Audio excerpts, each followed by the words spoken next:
kulan wanaagsan dhagaystayaal hadda ka hor barnaamijyada fanka iyo suugaanta mid ka mid ah waxaan kaga hadlay calaacalka iyo sababaha keena maansada laga tiriyo waxtarka uu u leeyahay ruuxa guuldarraysta iyo sida uu ugu qaboobo waxaan tusaale u soo qaatay tix murooga leh oo baroor diiq ah kana timi gabayaagii Soomaaliyeed ee qarnigii 19aad dibnihiisa la dhowri jiray maansadiisana la isqaybsin jiray waa raaga ogaasi mugana calaacalka geerida ama maansada baroor diiqda intaa kaga kaaftoomo aan idinku jalbeebiyo calaacal jaad kale ah maanso gabowga iyo dhibaatooyinkiisa la xiriirta oo uu tiriyey gabayaa ay raaga ogaas isku gada ahaayeen asii ay kala degma ahaayeen waa aadan maxamed cabdille oo loo yiqiin aadan guray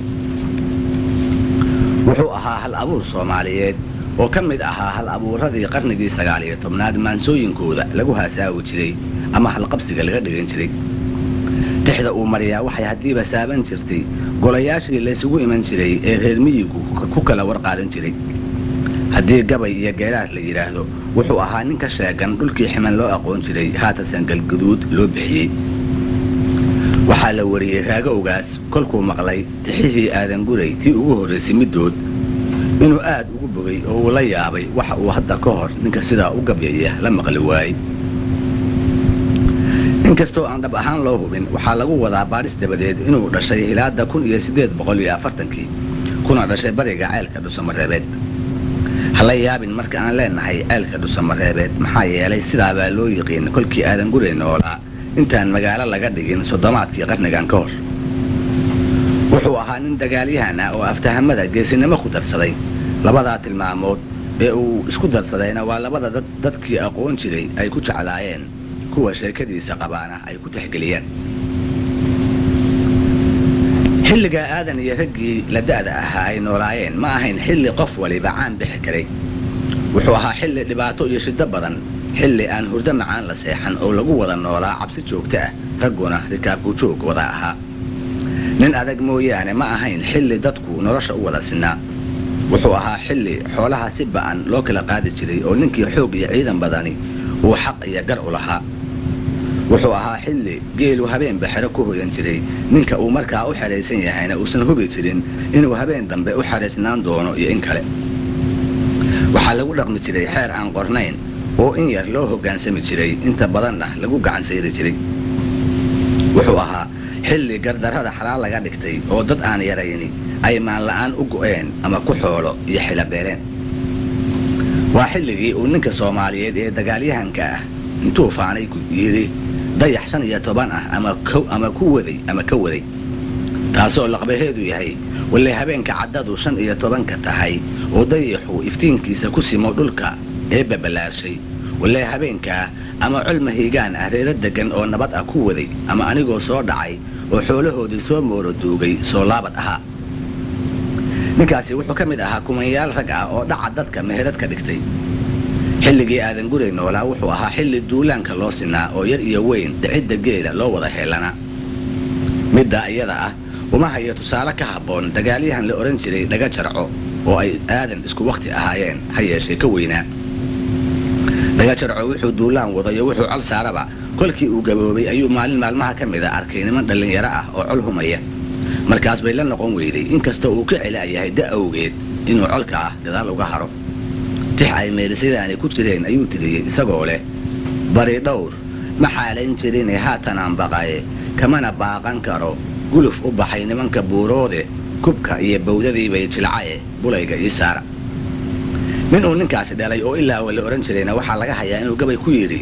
reerkayga waa uga dartaa daanya nabadeede dar allaan ku noolaan jiray iyo duul la weeraro oo dugdugtaydu waa laba habaaskobay ka duushaay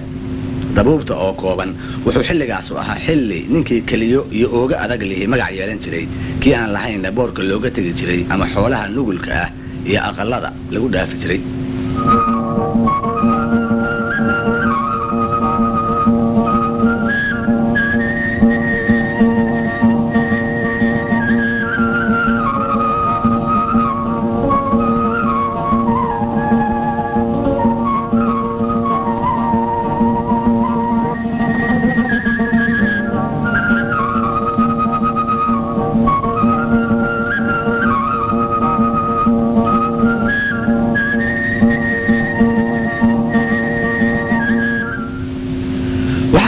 inaan yaraha ku dheeraaday tilmaanta xilligaa ha yeeshee waxaan qabaa inuu hordhig caynkaas ihi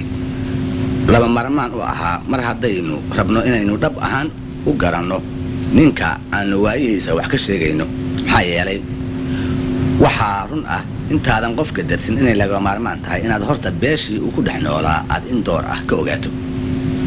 aadan gurey wuxuu ahaa nin xilligaa baan ku noolaa oo sida dadkii kaleba weerar iyo duulaan aan demin u taagnaa. wuxuu sidaas ahaadaba waagii dambe ayuu gabow la fadhiistay, ileen xoogga iyo dhallinyaronimadu waa barwaaqo dadka intii wakhti ah loogu deeqo ee aan lagu waarin. waxaad nin door ahaato oo aad hawl kasta oo timaadda u horraysaba mar baad soo dhacdaa, socod tahli weydaa oo aad hadal maahe haayad kale hayn weydaa, ugu dambaystana hadalkaba gabtaa. inkastoo nafta la jecel yahay, waa mararka ay suurowdo inuu qofku noloshaba geerida ka doorbido ama ay dadkiisu ilka la jeclaadaan kolka uu iskii wax u qabsan waayo cid kalena callaal ku noqdo. gabayaagii carbeed ee labiid la odhan jiray waa kii lahaa: walaqad sa'imtu min alxayaati wa tuuliha wa su'aali haada annaasi kayfa labiidu. oo macnaheedu yahay nabee inaan nacay nolosha oo nacay dherarkeeda oo nacay booqashada dadka iyo weedhooda aan duxda lahayn ee ah tolow labiid siduu yahay. mid kale oo isaguna caan ahaa zuhayr ibn abi salma oo cimriyeyna waa kii lahaa: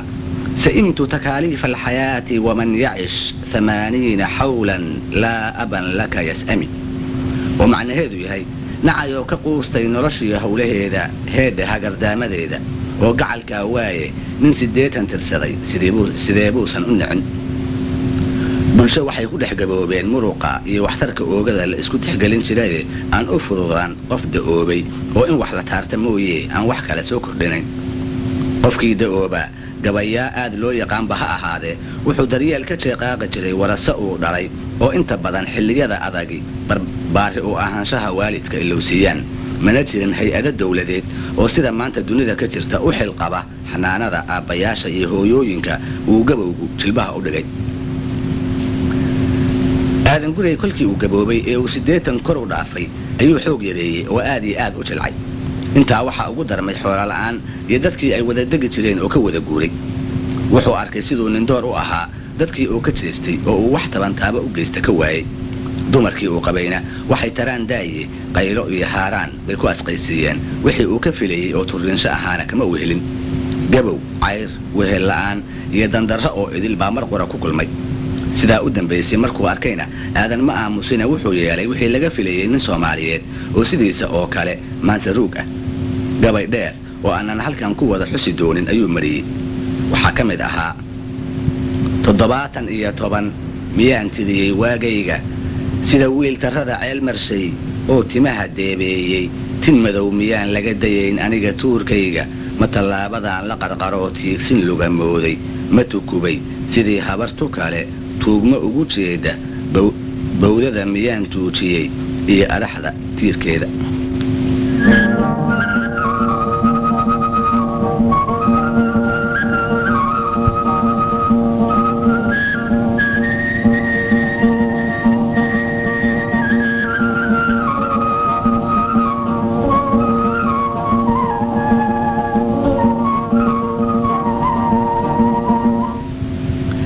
intaas kolkuu da'diisa iyo sida jirkiisu u dabcay ka yeedhi ama uu u tilmaamay astaamaha gabowgu sida ay xubin kasta uga saameeyeen, ayuu u soo dhacay saboolnimada u dambaysay waxa ay dhaxal siisay iyo weydnimada ay u soo jiiday. tafmadow haddaan qaadan jiray mara tilmaan dheer leh, tartarrada miyaan qayd ku xidhay taaka labadeeda, barkin luqunta kuma tiirso iyo tolona baarkiise, ma dhegtaan tagoogada gashaday sidii anoo tuuga, wax martiduu tamadisaa ninkay toos u hooyataaye, turugiis miyaan laygu arag tuludii waa geele, naaguhu ninkaan tuujinayn waa timlahayaane, taf miyaan rogahayn sidii cudurku ii taabay. markaabuu xusuus isugu dhaqaaqay iyo inuu tilmaamo berigii aadan ahaa sidii ay arrimuhu ahaayeen, berigii dhallinyaronimada iyo taawada colaadeed ay ku dhammaayeen, berigii uu ahaa ammaanduulaha tilmaaman ee talo iyo tabarba u lahaan jiray. markaa buu yidhi: turug maalintaan fuuli jiray tahartu weynaatay, col tirtirihii anigaa lahaa tabaya duulaane, guuraha ana istaagi jiray idil tilmaanteede, haddaan weerarkeedii tognay oo toon ka soo didinay iba toosan leeyay haddayna hortaslaynaysay tog biyale haddaan keennay oo koran ku taysiinay sidaan wax u tabayn jiray miyaan taabi kari waaye allahayow tahliishii jannaan adiga kaa tuugay waayo maguu calaacal dhallinyaranimo soo celin maguuse xoog iyo xoolo soo naqi inaan calaacal waxba tarayn aadan isba waa ogaaye naftuu ku maaweelinaayey waana danta gabayga calaacalka ah aadkiisaba loo tiriyaa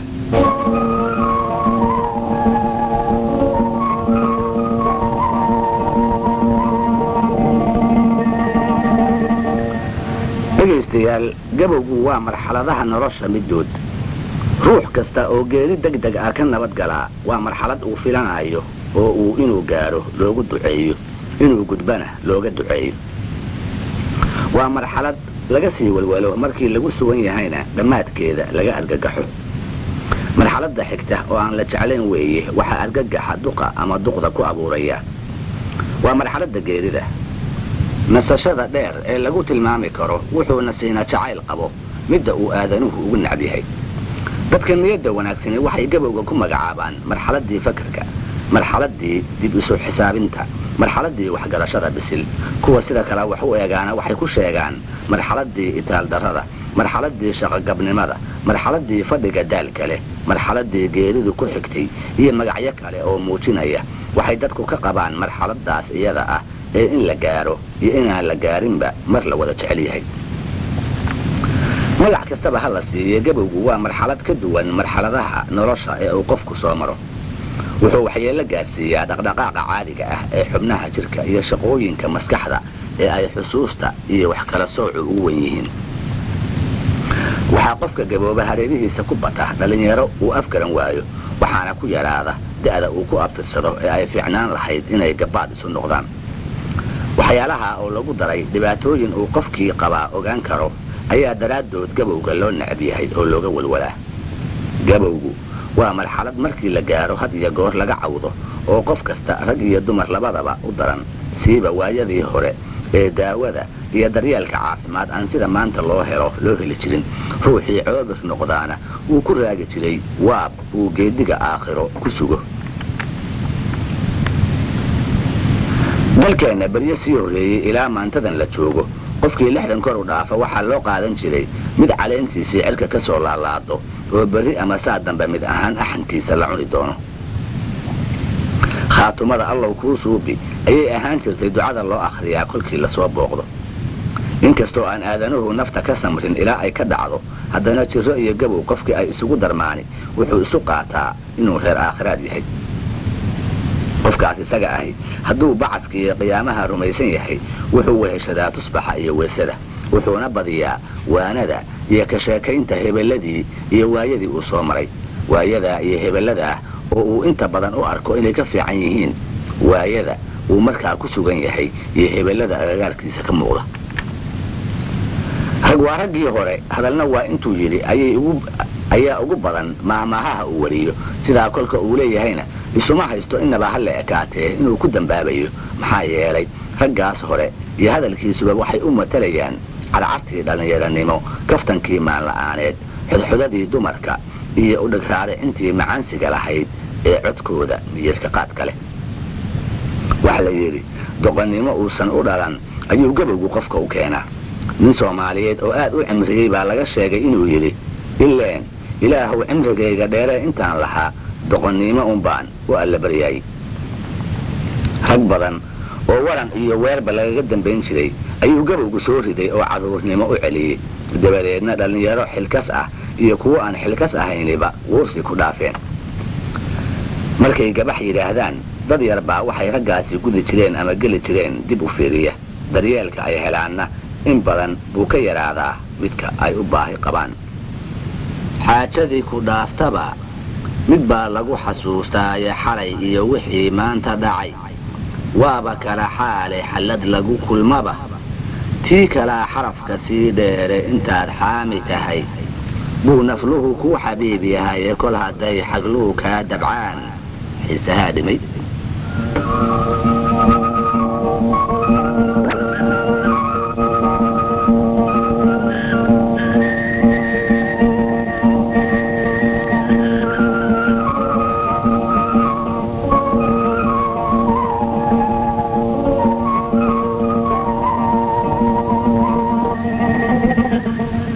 badan oo wada door ahaa ayaa gabowgu geyeysiiyey inay kor tegi waayaan oo muruqyada ooga oo dabacay ku jir rabeen aqallada dhexdooda inay ku dana bogtaan dabadeedna dad kala daaye kuway dhaleeni jeclaysteen maalin aad u dhow inay xayun baaqin ku qaadaan. soomaalidii hore ragga caynkaa ku dambeeya qaarkoodii hibada u lahaa waxay marin jireen maansooyin calaacal u badan oo ay dana dhowr ah ka lahan jireen. maansooyinkaasi mar waxay u ahaayeen maaweelo iyo dhaymo nabar. waxay isku ilowsiinayeen dhibaatada markaa haysata, maxaa yeelay sida uu cilmi nafeed ku qabo qofka dhiban waxa u roon waxa haysta intii uu qarsan lahaa inuu ka eed sheegto oo uu daboolka ka qaado. midda kale maansooyinkaasi waa naxariis raadis oo qofkaa gaboobay baa raba in cabashada aawadeed wax loogu qabto daryeelkiisana loo dhaga nuglaado. midda saddexaadi waxay tahay qofkii oo doonaya inuu dhallinyarada hareerihiisa ka buuxda ka dhaadhiciyo inuu kol danab ahaa sideeda oo kale u xaragoon jiray, la tixgelin jiray, kobta uu fadhiyo aan si fudud lagu dhaafi jirin, haatanna tabarba yaan lagu eexsane uu mudan yahay in talo la weydiiyo. maxamed xaashi cabdi wuxuu ka mid ahaa odayadii soomaaliyeed ee sida weyn u cimriyey.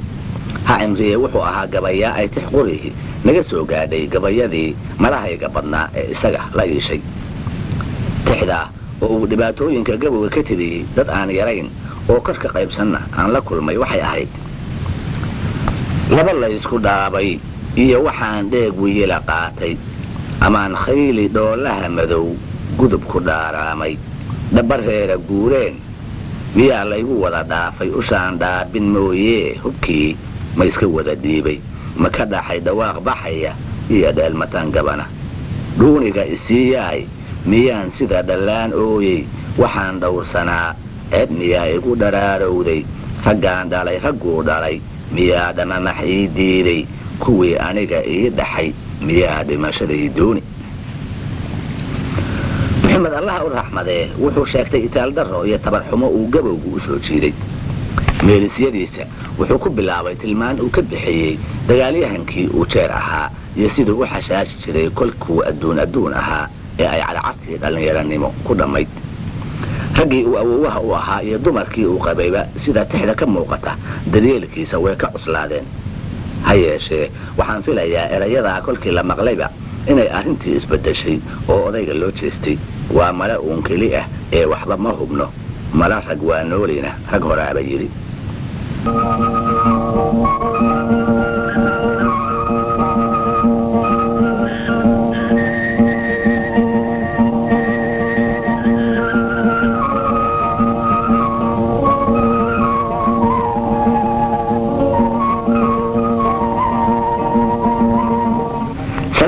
isna wuxuu ahaa gabayaa soomaaliyeed oo dhowr goor marxaladda gabowga wax ka tiriyey. salaan markay ciradii saabatay raggii ay isku da'aadda ahaayeen markay duul aakhira u bateen ee uu is arkay isagoo dhallinyaro ku dhex jira, markuu arkay isaga iyo wad inay kalama maarmaan yihiin, intaa oo idil markuu arkay ayuu u leexday dhanka cibaadaysiga iyo u tabaabushaysiga la kulanka eebbe. gabayadiisii mid ka mid ah oo waana ahaa wuuna ula jeeday cabdilaahi baashe nin la odhan jiray ayuu qayb ka mid ah kaga hadlay waxa uu gabowgu soo gaarsiiyey iyo waxa u eg. wuxuu yidhi: dhallinyaro cilmowgaa tashiga cara ka qaadaaya nin cibaaro badan lagu shubay oo caaqilaan ahaye calli yahay, ciradu waa runtii caamadan garanne calaamooyinkii oday lahaa caasha wad isaariye, marka madaxuu cawskay dhigyo cigay lixaadkii, cadcad waxaan lahaan jiray haddaan ciirayoo dhacaye, casho noolba waxaan fiiriyaa curufadaydii, raggaannu isku ciidamis ahayn, caadna laga waaye, cidla yuurur bay dilay sidii cawlka dibadeede, calool qulubtay waa yaab, asaan cudur la tiicayne, nafcan kuurka loo yimi, rabbaa caaqibuu garanne, qorraxdoo casar joogtaanahoo ciiri galabkii, cimrigaan hurdada fiiriyaa, caam intaan jiraye,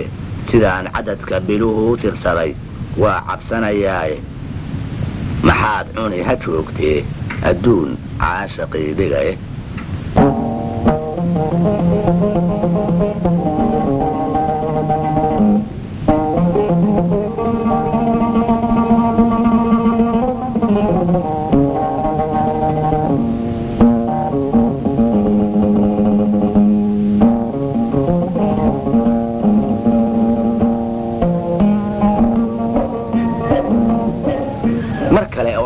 maleeyo inaysan waayadaa ka fogayn ayuu haweenay guursaday dabadeedna siday caadadu ahayd waxaa isagoo yaradoona u yimid seedigii oo ahaa 20 jir ay hawo adduun kolba dhan u wado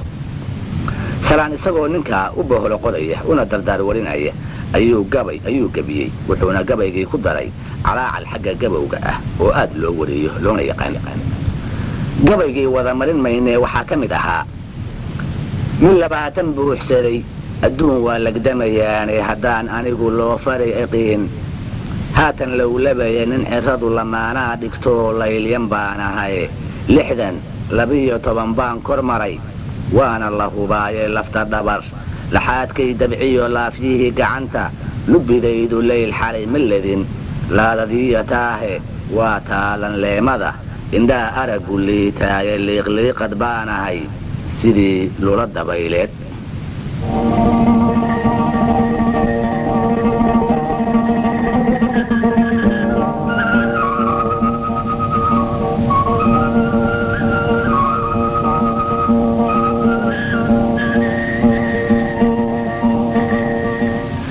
dhegaystayaal inkastoo gabowga iyo geerida la isu aaneeyo haddana run ma aha odayaasha iyo islaamaha guyaasha badan tirsaday inay geeridu gaar u tahay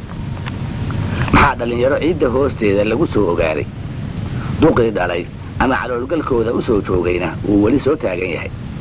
waxa la yidhi inan dhallinyaro ah ayaa u fiirsaday aabbihii oo inta gaboobay madaxu dhaydaa noqday inay geedayey isha baalkeeda u saaran tahay ayuu ku hamiyey inankii kolkaabuu inta sarbeeb door biday duqii ku yidhi alla aabbow maxaa malakul mawt midho u bislaaday odaygii baa inta gartay yidhi hadda curdankana waa ku cunaaye ogaanteeda lahow